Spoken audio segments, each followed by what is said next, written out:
Okay, so I've come back for the second day, and I was quite pleased with what I'd done yesterday, and I was thinking, do I remember how I did it? But that's a side issue. I do remember how I had done it.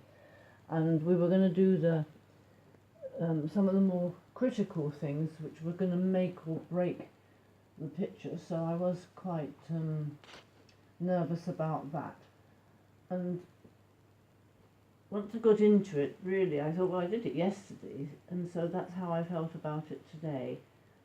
But some of the aspects were different in that here there's this red hair, and we actually produced that with, I think, 5 different colours, which are lost now because they all get overcovered, but that's the effect that they have. And you have to understand that. And the same with the nose. We went over and over and over the nose again, and I thought, oh, well, now that's finished. And then Sue would show doing something else, because what you have to understand with pastels is it's very much about a building up of the layers. And if you don't do that, there's no point really in working in pastels. That's what their joy is. That's the joy of what you see as a result. So through coming to Sue's, now we've been together for about 7 hours, or 8 hours even, I have a much better appreciation of what using pastels means, because before I've only been in like 1 hour demos, so I haven't picked that up. And you have to use it yourself to see that layering aspect is what's so fantastic about it, and what that allows you to create. And also, you don't actually have to be too nervous about it, because it's sort of self-correcting. You do just go over with another layer. So I would have thought, and Sue can correct me, that you never can do something totally wrong, because you can always redo it. So I'm pleased with my resulting dog. I don't think it looks exactly like the photo, but I'm not worried about that at all, because I think the nature of the animal comes across, the characteristics, and that's what it's about.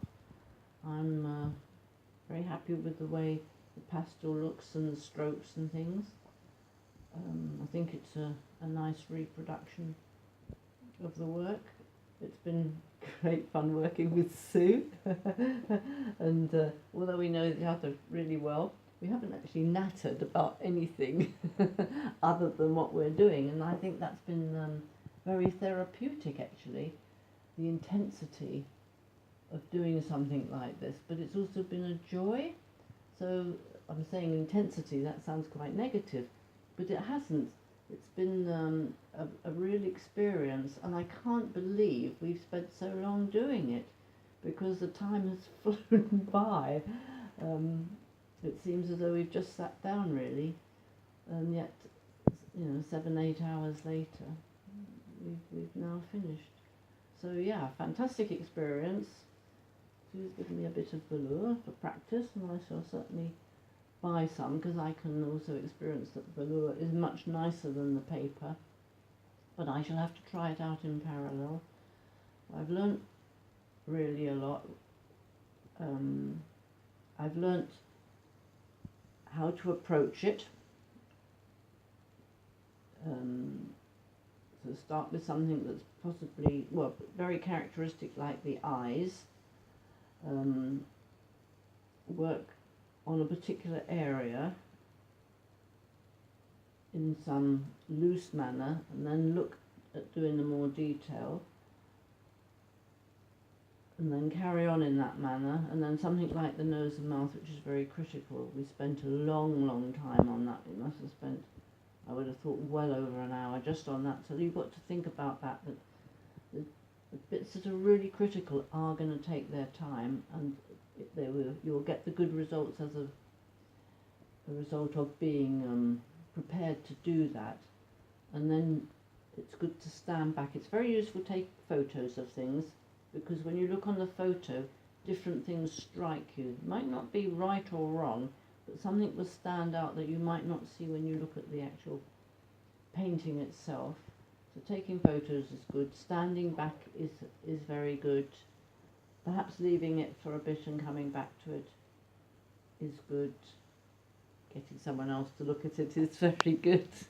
I've got an expert here, so that has helped. Yes, and also, although I already paint, it's made me realise I don't observe well enough, and that's one thing that Sue's shown me here about like enlarging the photo on your phone, which is fairly easy to do, and you see quite a different aspect to if you just look at the photo, because sometimes the photo can look quite flat, but in reality it isn't flat. That might be as a result of the sun shining from a certain direction. So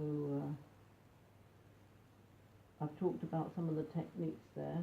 If I talk about Sue as a teacher, well, I can only speak really highly about that. Sue's been very good in the timings, about how she's demonstrated something, talked about it, said now you do it, so encouraged me to actually do something instead of, ooh, no. Been excellent in the way she's given me the tips, so not critical, just saying, well, I think if you did that, that would look better.